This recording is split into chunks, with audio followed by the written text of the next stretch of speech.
goodness, it's August, and I don't believe it. This is ridiculous. And we're moving through the year, and we were just saying before we came on together to one or two that were on the Skype, that there's a tree that blooms up here in Linton. It's a little bit earlier this year, and the locals think it's an omen for snow. So we'll see. It could happen anytime.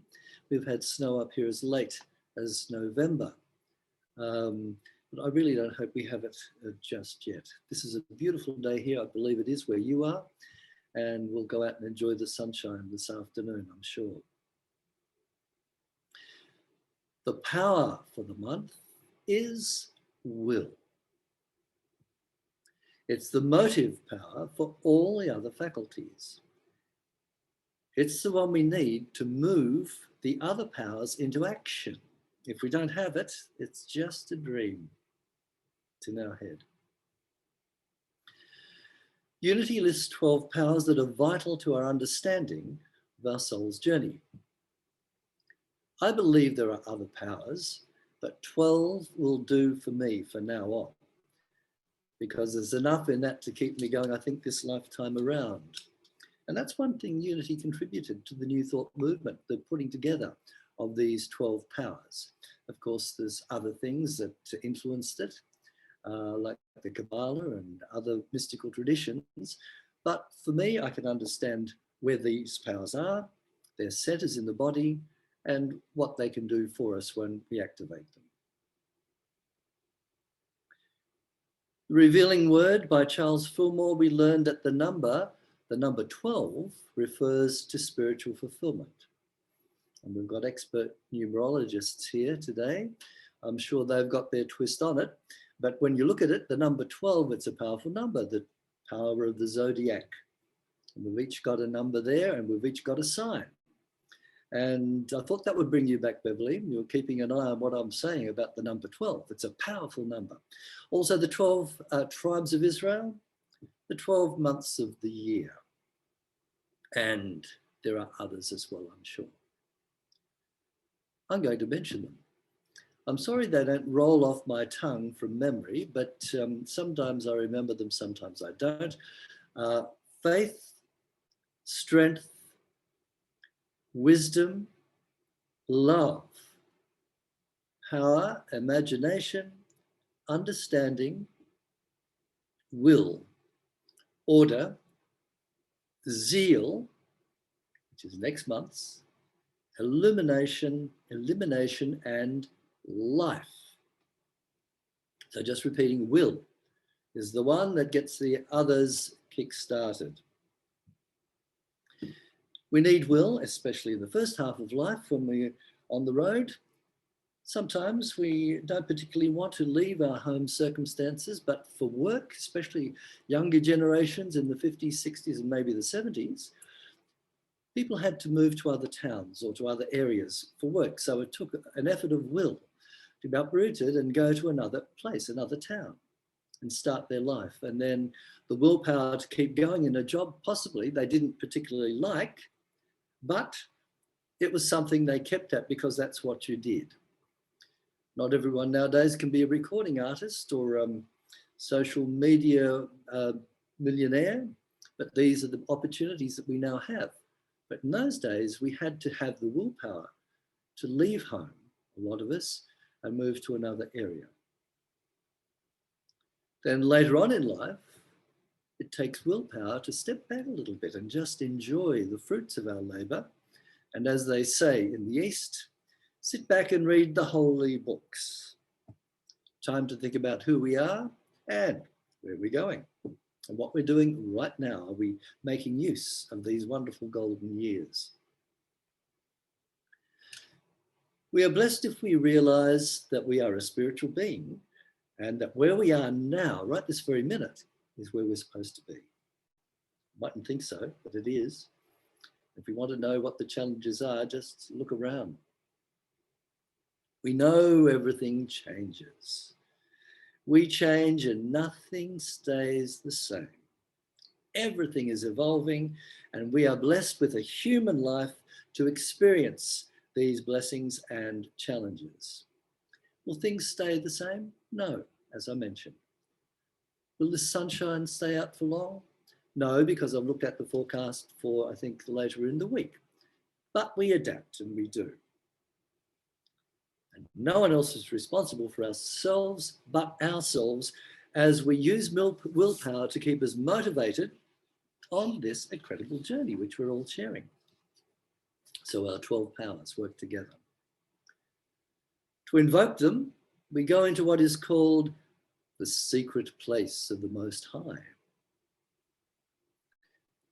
It's secret because it is the meeting place between our Christ self at the center of our being, and it's our consciousness. In the classes I've been presenting with Reverend Rhonda Murray, this is the point where we take off, and the point I've said many times where Jesus said to his disciples, okay, it's your turn now, I must leave you, go within your temple. And in the old Jewish temples, the Holy of Holies was only allowed into by the high priest, and we are our own high priest, and we go into our temple. We have to find it on our own, and no one but ourselves can access this. Other names have been used for this place within. Some call it the Pearl of Great Price, the Holy City, and Wayne Dyer calls it our sacred self. Now, it takes great effort of will to keep up the spiritual practices once we've studied and started them.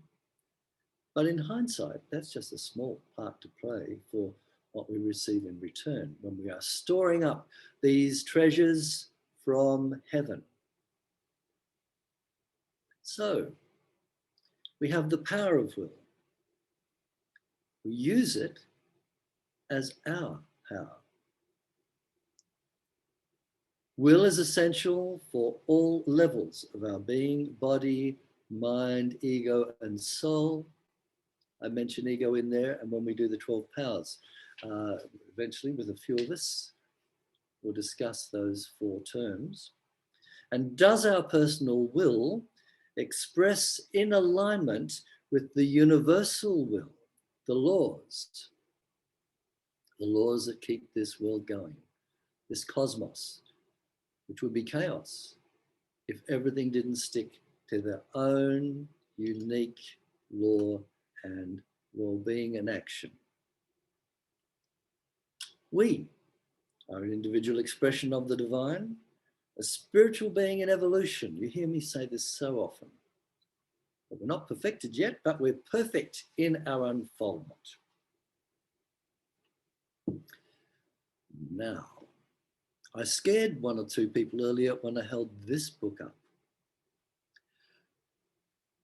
This is a book by Robert Sharma.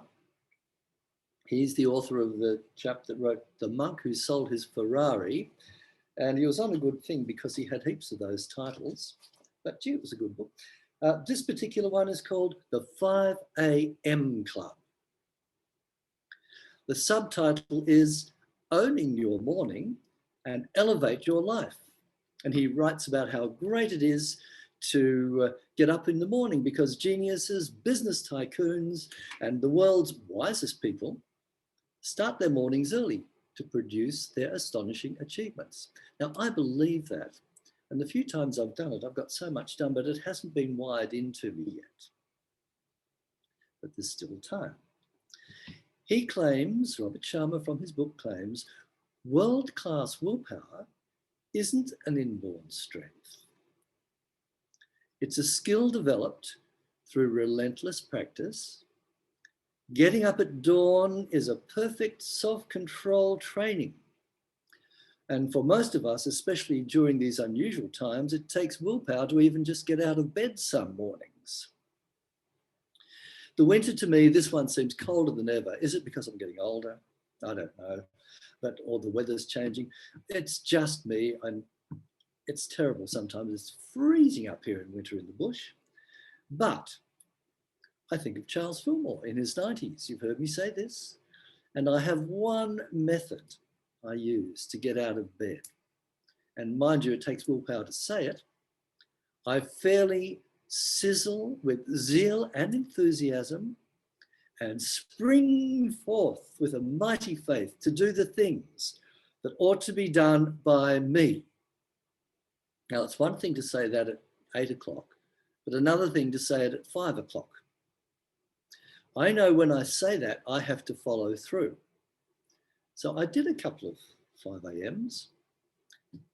And some of you here who are on Zooms, this is no exception, because the time zones for overseas are terrible for us. And I'll talk about that in a minute.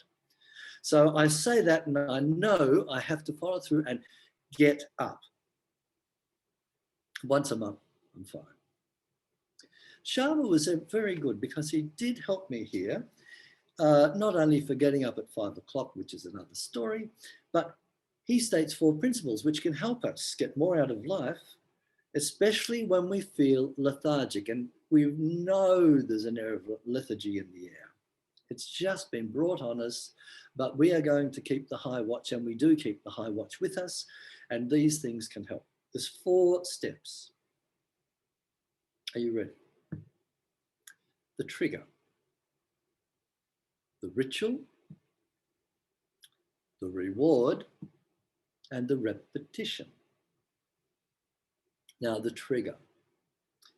It's usually something horrible, like an alarm clock. Or if you're the royal family, bagpipes come past your window at 7 in the morning. That would certainly get me out of bed. And there's other terrible things we do. And just to get up. Then when you do, the ritual is just do it. Grab your coffee, shower, whatever you do, just be a zombie and just do it. The reward. At 10 o'clock, the sun is shining, you're having a beautiful cup of coffee. You've written your talk, you've cleaned the kitchen. I've done my hour of piano practice, which I'm getting back into. That is my reward. And the 4th one is repetition. Okay, you might have done it twice, but it's got to be done all the time while you're having this cycle. I mentioned before that some of us over the past year with our Zooming have made it possible for us to tune into things overseas. And my goodness, everyone is Zooming everyone all around the planet. Isn't it interesting how we got this technology before we were into this particular state we're in now? I just think Spirit works in mysterious ways. So we're in good hands with Spirit. Now, I used to feel guilty because I'd miss out on a couple of time zones. I was at a 3-day seminar last week for the International New Thought Alliance, which is from Arizona. And Reverend Sylvia and I are the Victorian reps for this alliance. It's a group of New Thought people around the world that link up with one another and find out how the New Thought teachings are going. And Unity and other groups here and are really doing quite well. But around the world, it's starting to take shape. Their conference started at 9 a.m. in the US. Now that was all very nice for them, but it was 2 a.m. in the morning here. Well, to hell with that. And I did feel a bit guilty for a minute. Then because of my other training, I can only do what I want to do and be even and proper with it. So I only attended their evening seminars. And that was at 9:30 a.m. Thank you very much for me. 7:30 at night for them, which was good because we had 3 hours and then they all wanted to go to bed. So it was wonderful. It worked out well and I saw some good speakers, and the rest of it they'll send through on a USB stick for me, which I hope to share with you because there were some great speakers. And one of them, a couple of Unity ministers, Linda Martella-Whitsett was on, and also Tim Stewart, who's the president of that and president of Divine Science, and they were all there. All the New Thought movements were represented. So it was a great seminar. But it did take willpower because I didn't want to feel guilty. So I used willpower not to feel guilty. I'll do what I can do, and we all will do what we can do, I'm sure, in these situations. We can't let the situations control us. we're supposed to control them. So that's my book. Those of you I've shown it to have had extreme emotions about it. I didn't read it through at first. It was a bit confronting, but there's something in it. There was a seed in it that took to me. So I'm going to keep reading it. You might get more of it. Now, another book. Percy Cerity. He's an Australian. It's Olympic time, and this brought back all these memories. And Percy was a wonderful motivator. He trained Herb Elliott for the Olympics and other people for the Olympics. But at the age of 44, before he started all that, he had business failures and was in chronic poor health. This led him to an absolute collapse. Given 2 years to live, what a terrible thing to tell someone, he applied himself with his obsessive nature into his recovery, transforming himself into amazing physical and spiritual upliftment. And from his own experiences, he was able to help other people achieve Olympic status in many arenas.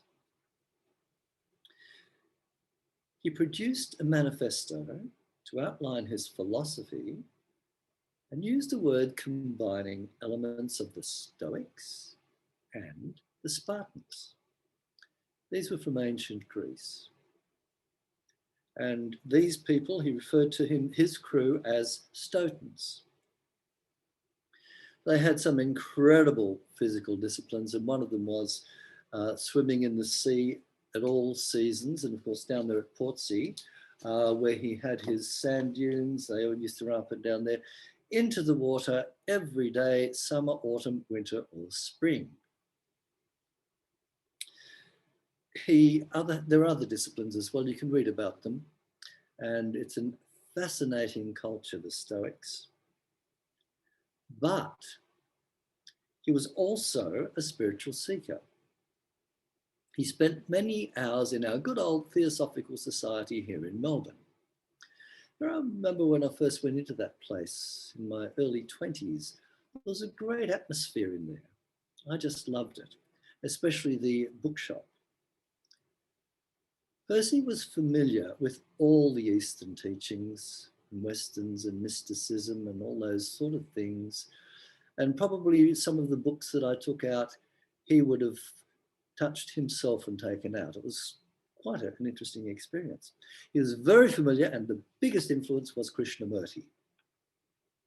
Immense influence in him, just as much as he's been an influence on some of us here.